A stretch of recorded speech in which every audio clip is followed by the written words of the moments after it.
Morning, Tiny. What up, homie? Did you get my invite? No. You didn't get my invite? Probably not. Where did you send? I sent it to you on the Facebook for our Christmas open house, our Christmas party. I didn't. Christmas. When did you do this? Yesterday. No, I didn't. Yes, because we are 3 It's months and a Septem- week, it's 3 months and away. September. 3 months and a week away from Christmas Eve. So in less than 3 months, we're having our second annual Christmas open house with lots of tasty treats and holiday spirit and cheer. September. You got to start planning these things. I don't know about you, but my holiday calendar is already filling up fast. I got things going on. So's mine. Then I wanted to make sure. For different reasons altogether. I wanted to make sure that I could include you in the holiday merriment. Well, what happens if I RSVP yes and my wife has a baby? Well, there's that. I mean, then I'm a no-show, and then you're going to be mad at me. I think you have a pass. I think I'm going to have to be a last-minute addition. No, I think you have a pass. I'm going to let you know when we're on our way over. See, this is great. This is great training for you because once you have the baby, you can always use the baby as an excuse. Perfect day for the sunroof when we drive to the observation deck. So yesterday, while most football fans in our area were celebrating the Kansas City Chiefs riding high, the big story yesterday actually came from the Buffalo LA Chargers game. Yesterday, the Buffalo Bills discovered a brand new low that not even the Cleveland Browns have hit yet. Wow. A player retired in the middle of the game.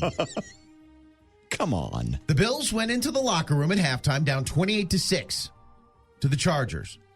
And at that moment, their cornerback, brand new player to the team, just signed a one-year deal.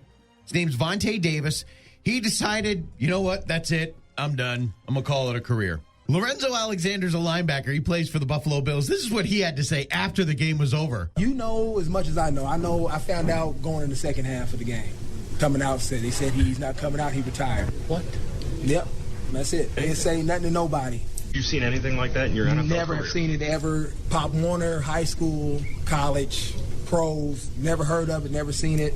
And it's just completely disrespectful to his teammates. Exactly. There's something fun in everything life throws at them. JJ and Tiny, the KFDI Morning Show. How many dog beds does one house need? Now, keep in mind, I have 3 dogs. So in my head, in my boy brain, I'm thinking 3 dogs, 3 dog beds, right? One would think. You would think. No, we have 6. Excuse me. We had 5. We have 6 after this weekend. So why did you need another one then? Well, here's the funny story. Because we have 3 dog beds in our bedroom, and the dogs, at nighttime, we say your beds, and they will lay down in their beds. But for about the last 4 months, since we got Acadia, there's been this musical beds shuffling and infighting going on because 2 of the beds are the same size. The third one is not. The third one is smaller. Oh. The third dog is smaller. You would think the third dog would roll up into the smaller bed. Nope, the third dog has taken one of the bigger beds, and now Silas and or Gimli each night go through this emotional distress in front of my wife because they play to the, to her emotions and look at her and be like, Mother, we sure would like a bed to be able to sleep on. But our new sibling, who we love dearly, has taken our bed, and now we have nowhere to sleep. So we're just going to sleep here on this hard, cold floor, even though there's a perfectly acceptable bed over there. It's just not big enough, Mother. JJ and Tiny, the KFDI Morning Show.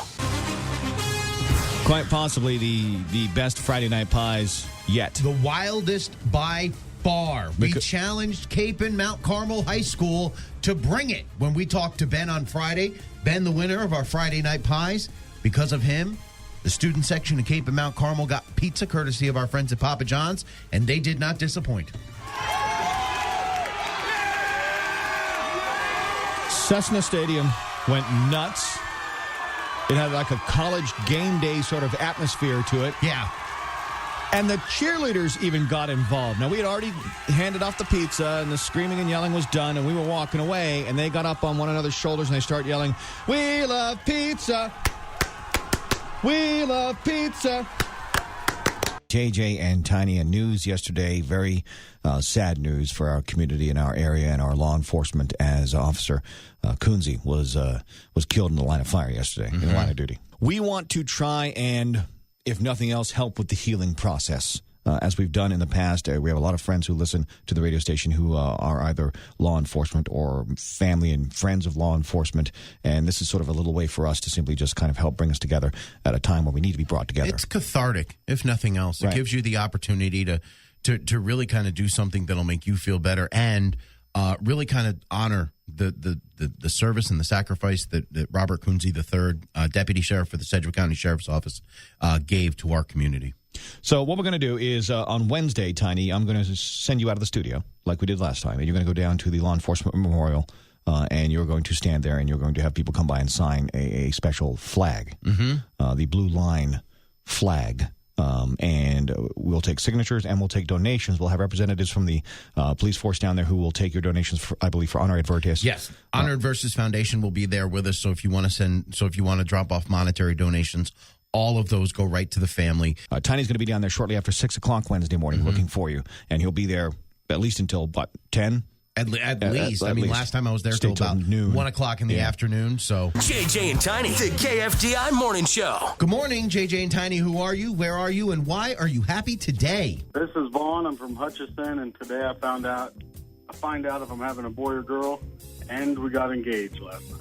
Oh, congratulations. Thank you, sir. You have a lot going on. Yeah, crazy life. I am at work. I work at Kent Turnpike, but I'm happy because today is hunting season, opening day. Are you a bow or a rifle or shotgun guy? I'm actually trying muzzleloader for the first time this year. Right on. Right on. Good for you. I know a lot of guys back in the day who used to love muzzleloading season. Yeah, the Revolutionary War. No. It's kind of like the fly fishing of hunting. It's cool. Hey, listen. I'm excited. General Washington called. He wants his arms back.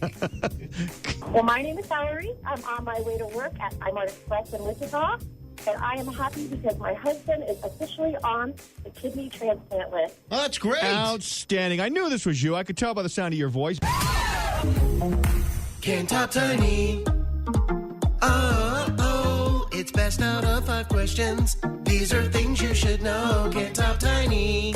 I will tell you, Rhiannon, Tiny, it was a tie. But unfortunately, the rule states with a tie of 3-3 that Tiny hangs on to his money because tie goes to Tiny. So, Rhiannon, I'm sorry. No $100 for you, but a very cool experience coming your way. Yeah, we're going to hook you up with a pair of tickets to go see Jay Owen House. He's an escape artist and illusionist. He's going to be at the Orpheum Theater coming up next weekend. Yes, my husband's going to be so excited.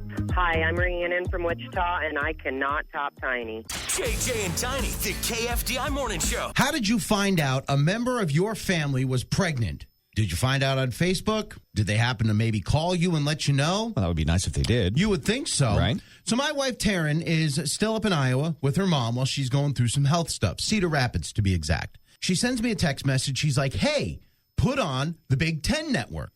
And I'm like, okay, why on earth would I do that? I mean, no offense, but... She says, well, it's Iowa versus the University of Northern Iowa, UNI. Plus, Dalton is playing. Okay. Dalton is her cousin. All right. I'm like, okay, yeah, I'll flip it on for a little while. And I flip on the game, and it gets to just about the end of the first quarter. And then they come back, and this happens. There is starting right guard Dalton Ferguson for the Iowa Hawkeyes. The wave took on added significance for him tonight in particular.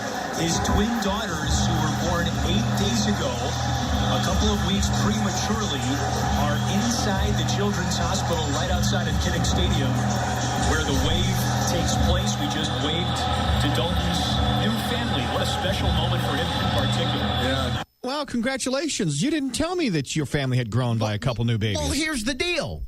We didn't know. JJ and Tiny, the KFDI Morning Show. How fast can you run? Will you escape?